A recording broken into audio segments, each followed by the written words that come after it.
पिता हमारे जीवन से तेरी महिमा हो और आत्मा को जीत सके। आप हमारी अगुवाई करो तेरी बुद्धि और तेरे विचार में, ताकि हम सही निर्णय लेकर और बाकी विश्वासी भाई बहन को प्रोत्साहन करके पिता हम तेरी अद्भुत राज्य को बढ़ा सके और तेरे प्रकाशन में हमेशा ज्योतिमय और तेरे विचार में बढ़ सके। आप हमारी मदद के लिए पिता धन्यवाद देते हैं।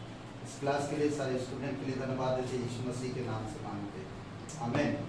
ओके, आज हम लोग चलेंगे कुलुसियों की किताब में। सॉरी, पहला थिस्सलुनीकी की किताब में। कुलुसियों की किताब खत्म हो गया। पहला थिस्सलुनीकी की किताब, ये भी किताब पौलुस ने लिखा है, ठीक है। और AD 51 में ईस्वी ना 51 ईस्वी में लिखा गया। ओके, और इस किताब का मूल विषय दो चीज में मैं बोल रहा हूँ। यीशु मसीह अपने कलीसिया के लिए फिर आ रहा है, ठीक है।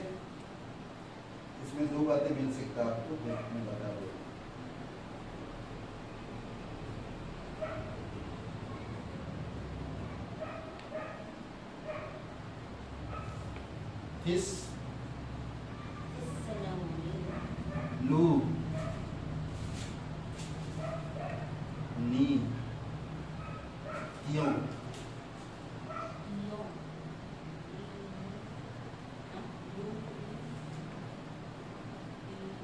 ठीक है, पहला। ओके, इसका जो क्या बोला मैंने, यीशु अपनी कलीसिया के लिए फिर से आ रहा है। यीशु मसीह यीशु मसीह अपनी कलीसिया के लिए अपनी कलीसिया के लिए फिर से आ रहा है।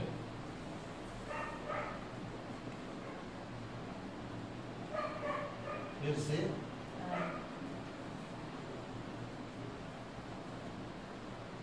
चलेगा, ठीक है, आ रहा है। ओके, और भी एक शॉर्ट फॉर्म में आप अगर देना चाहते हैं तो आपकी बाइबल में मिलता रहता है ये शॉर्ट बातें जो बोलते हैं। यीशु का पुनरागमन,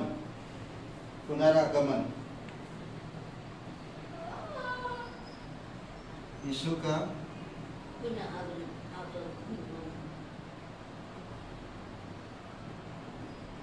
पुनरागमन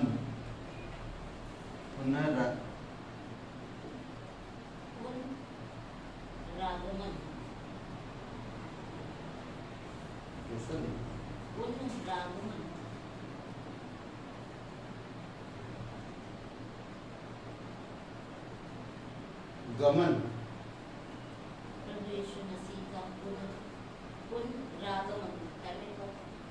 ठीक है, ये अर्थ मिलता। और एक मैं बता दे रहा हूँ, यीशु मसीह फिर आ रहा।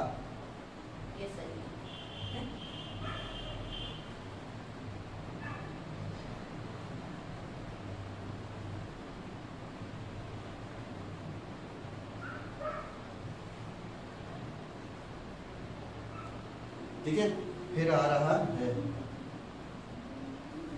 ओके, ये कौन सा भी याद रख सकते हैं, ठीक है। कितना टाइम में लिखा गया, 51 ईस्वी में। कौन लिखा, पौलुस ने लिखा, ठीक है। किसको लिखा, थिस्सलुनीकी कलीसिया। ओके,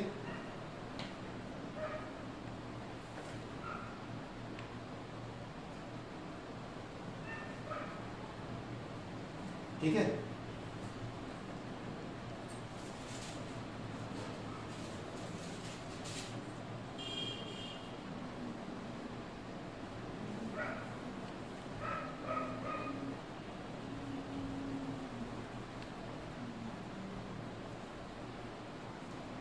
एक वचन पढ़िए, खरीदों के काम 17 अध्याय वचन 10।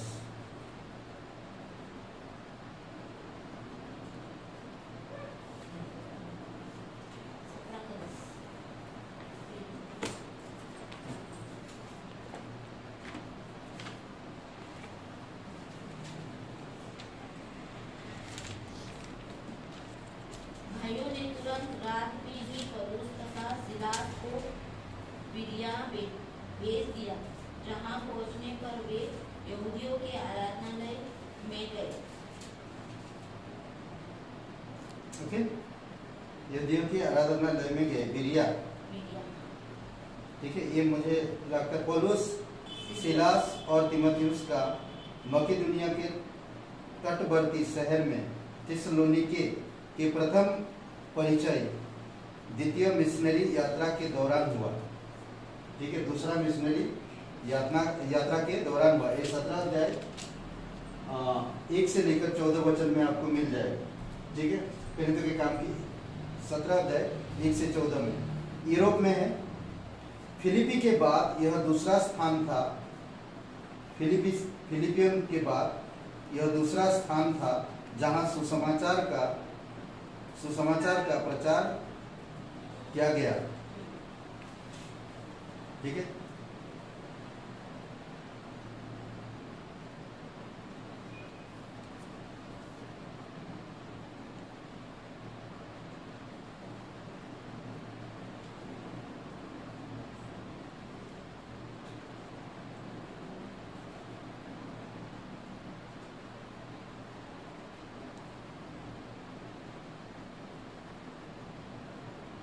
इसमें इस 5 अध्याय है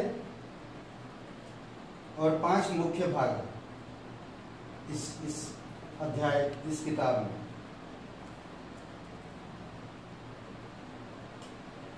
हर एक अध्याय के बाद एक एक वचन दिया जाता है। ठीक है, पहला पॉइंट में, पहला अध्याय में मैं दे रहा हूं आपको, आप लिख लीजिएगा। ठीक है, ऐसा बना लीजिए, पहला इधर ना, फिर अध्याय। ओके, पहला अध्याय 2 वचन से 10 वचन। ओके, ये,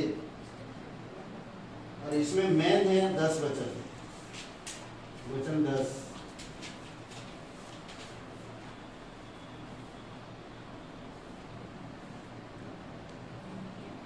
ठीक है, और इसका इंतजार करिए। मैं ऐसा दे रहा हूं, यहां पर लिखना, अब इंतजार करिए। ठीक है, इसके नीचे ये अध्याय दिया, एक वचन मेन वचन दिया, 10 वचन, और इसमें लिखिए इंतजार करना।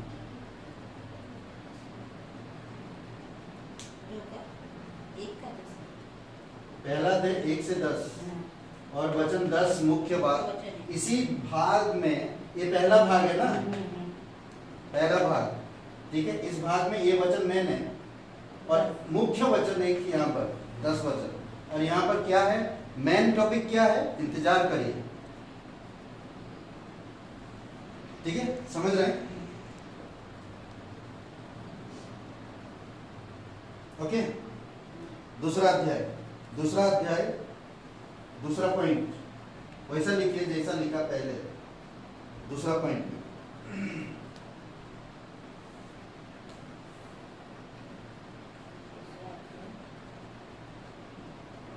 अध्याय दिया, दूसरा अध्याय 1 से 20।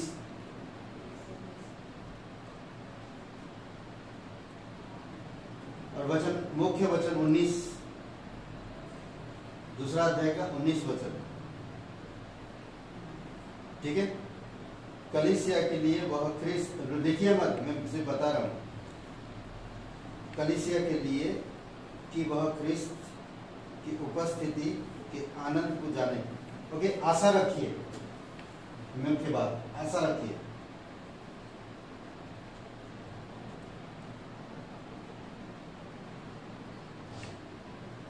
ठीक है, तीसरा पॉइंट में जाइए, अध्याय, तीसरा पॉइंट, अध्याय, तीसरा अध्याय 1 से 13।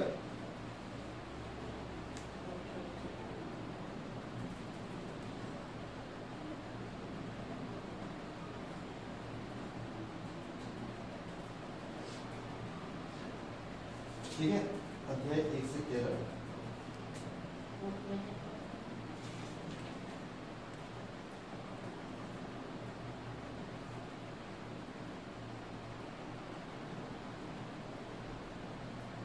13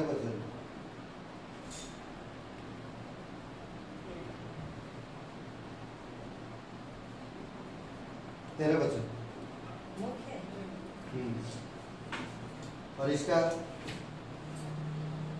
बदनाम दे रहे हैं थोड़ा सा। शक्तिशाली बनो, शक्तिशाली बनिए।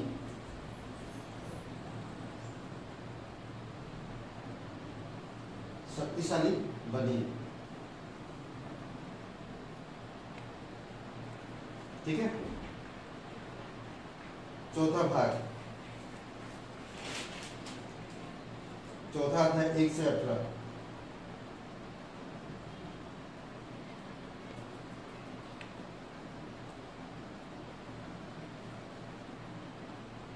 हो गया।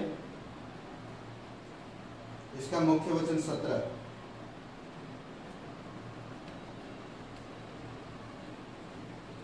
इसके बाद है उत्साहित रहिए। इसका वचन 17 बोला ना, और वही तो, उत्साहित रहिए, उत्साहित रहिए।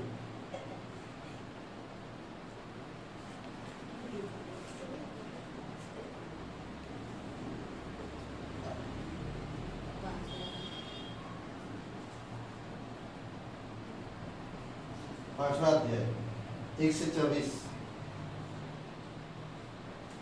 मुख्य वचन 23।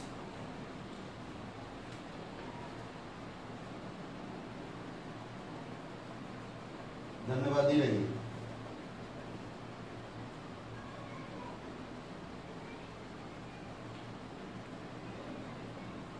ठीक है, ये था मुख्य पाठ इस अध्याय का। हम लोग अब डिटेल में चलेंगे। ठीक है, विषय वस्तु का सारांश ध्यान दीजिए। ये आपका शॉर्ट फॉर्म में दे दिया थोड़ा, ठीक है। और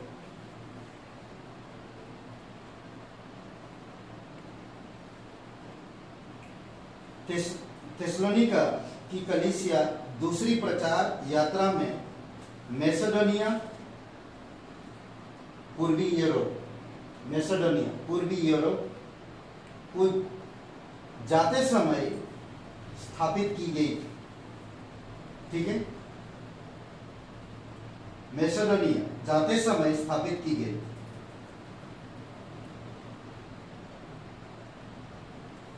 बड़े सताव के कारण इस क्षेत्र को छोड़ने के बाद पौलुस ने, सताव के कारण इस जगह को छोड़ा था, तो पौलुस ने थेसलोनिकी लोगों को कुरिन्थ से उनकी बढ़ाई, प्रोत्साहन और शिक्षा के लिए लिखा।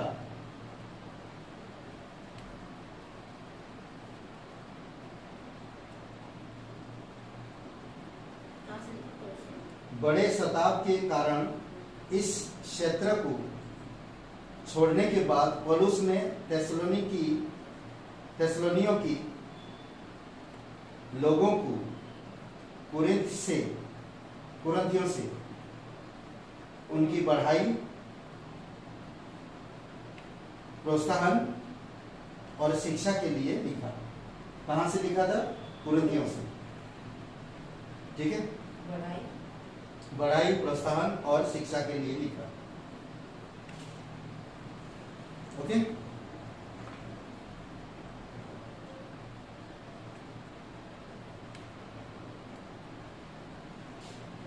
पहला थेसलोनियों को केंद्र बिंदु मसीह का उसकी कलीसिया के लिए दूसरी आगमन के विषय में। ठीक है, पहला अध्याय 1 में बताता नमस्कार, थेसलोनियों की कलीसिया को नमस्कार करता।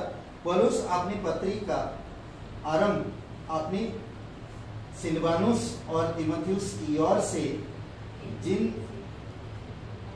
जिन सब ने सेवा में भाग लिया था नमस्कार करता है।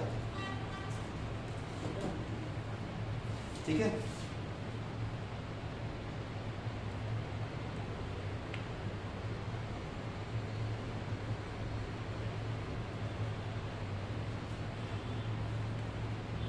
ओके, पहले पार्ट में हम लोग चलते हैं। पहला अध्याय दूसरा वचन से लेकर 10 वचन। ठीक है, मसीह फिर आ रहा है आने वाले प्रकोप से बचाने के लिए, आने वाले प्रकोप से बचाने के लिए। पहला अध्याय का, ठीक है, एक वचन पहला अध्याय, दूसरी वचन से पहला अध्याय का, पहला थिस्सलुनीका पहला अध्याय 2 वचन से लेकर 10 वचन में मसीह फिर आ रहा है आने वाले प्रकोप से बचाने के लिए। ओके, प्रकोप से बचाने के लिए।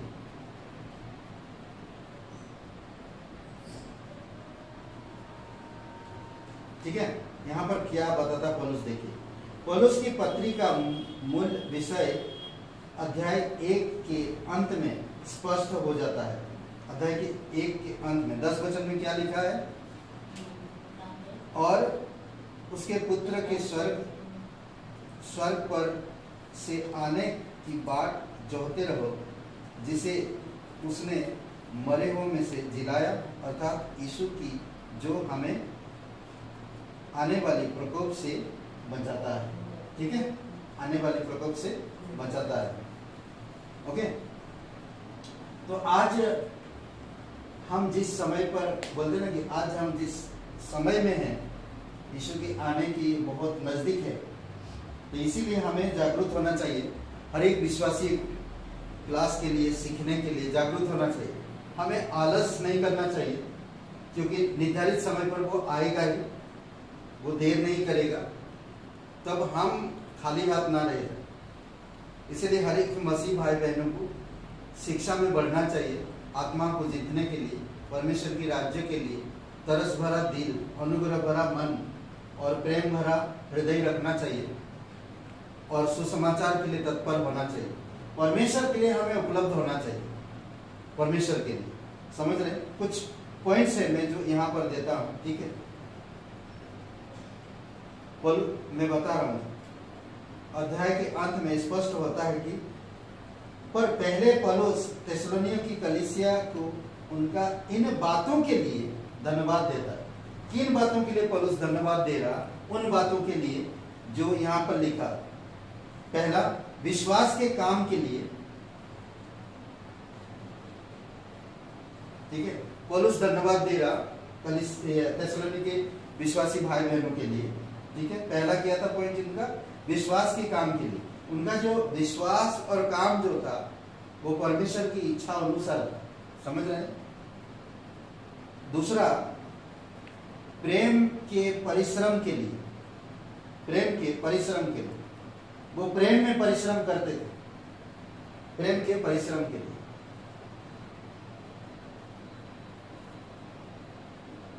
ठीक है, तीसरा, कलेश में आशा के लिए।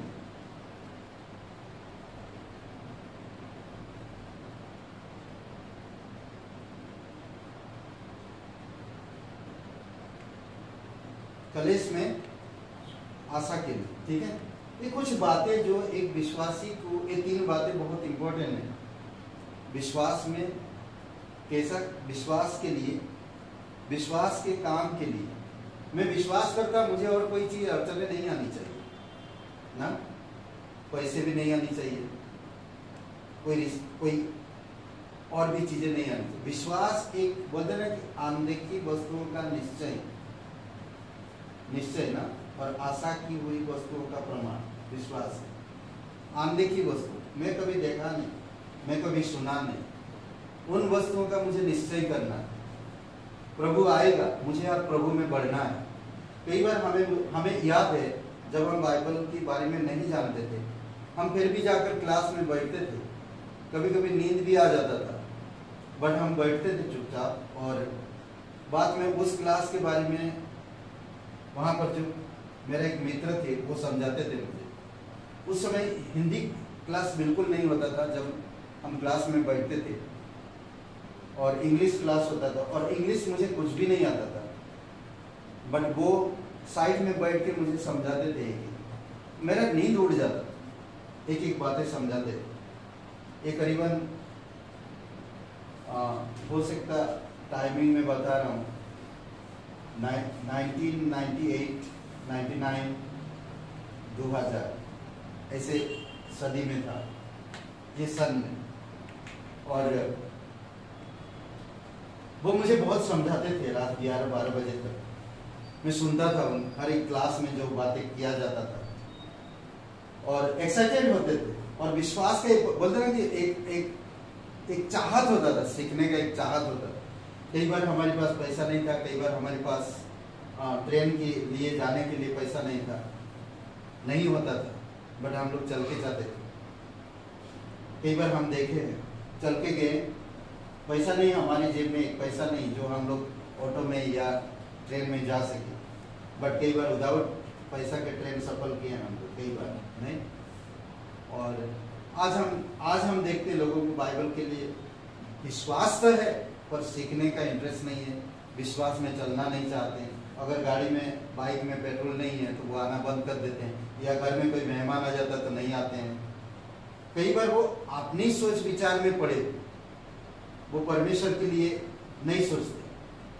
तो जो इंसान बोलते ना कभी कभी कितना दूरी है चल के भी हम जा सकते हैं। अगर इंसान के अंदर एक लगन होती, इंसान के अंदर एक प्रेम होता परमेश्वर के प्रति, आत्मा को जीतने के प्रति, सीखने के प्रति, विश्वास को बढ़ाने के प्रति, तो वो कैसे भी पहुंचेगा। ठीक है, पौलुस यहाँ पर 3 बातें तारीफ कर रहा थिस्सलुनीके के लोगों को, बहुत खूबसूरत तारीफ कर रहा। विश्वास के काम के लिए, प्रेम के परिश्रम प्रेम के लिए, और कलेश में आशा रखते जो लोग जब तकलीफ होता था, उसने उन्हें स्मरण भी दिलाया कि सुसमाचार उनके पास केवल वचन में ही नहीं पर सामर्थ और पवित्र आत्मा के पूरे विश्वास में आया। पवित्र आत्मा के पूरे विश्वास में आया उनके पास ना, इस प्रकार से आया बोलो उनके पास। और विश्वासी वहां शताब्द और दूर दूर तक मसीह को प्रचार करने के द्वारा विश्वास के जीवन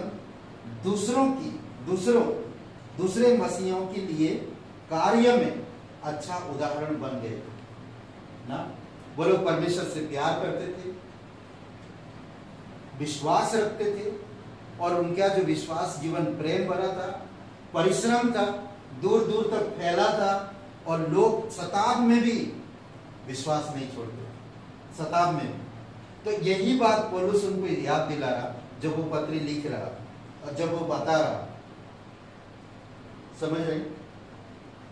और बात में वो लोग अच्छा उदाहरण बने, बात में आसपास के लोगों में वो लोग अच्छा उदाहरण बने। उनकी परमेश्वर की प्रेम, परमेश्वर के प्रति उनका प्रेम, परमेश्वर के प्रेम के प्रति उनका परिश्रम, परमेश्वर के प्रति इनका विश्वास, विश्वास के प्रति उनका विश्वास जीवन, और कलेश में वो लोग किस प्रकार आशा रखें, छोड़े नहीं।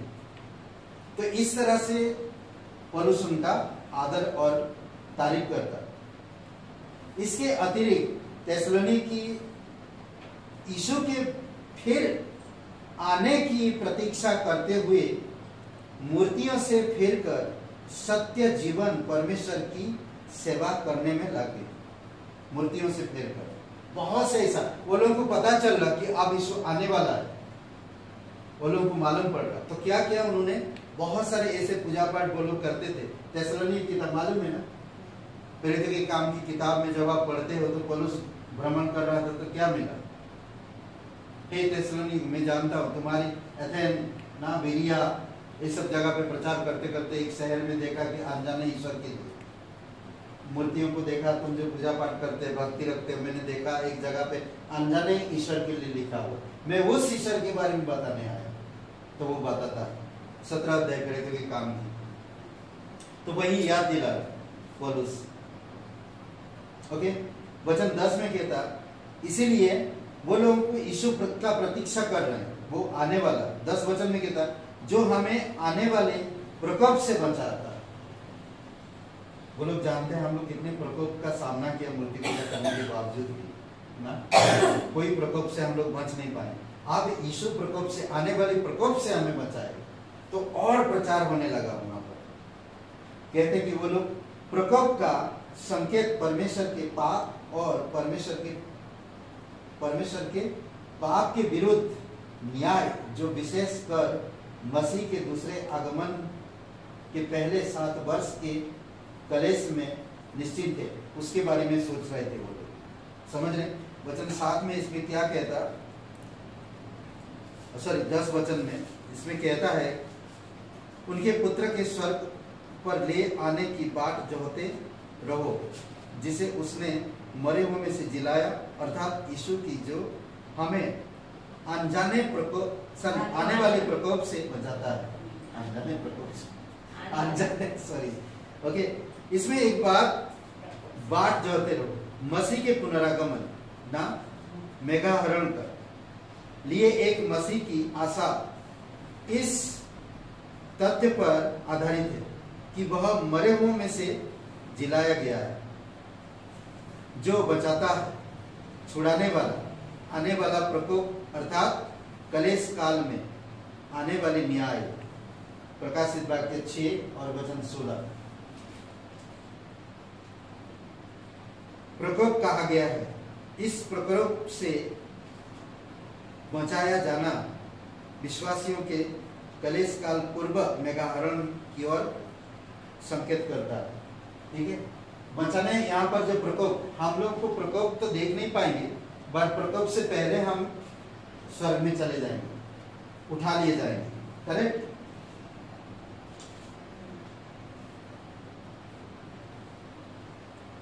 ओके, मसीह अपनी कलीसिया को उस प्रकोप से जो इजराइल को शुद्ध करने और अविश्वासियों को उनकी दुष्टता का दंड देने के लिए बचाने आएगा।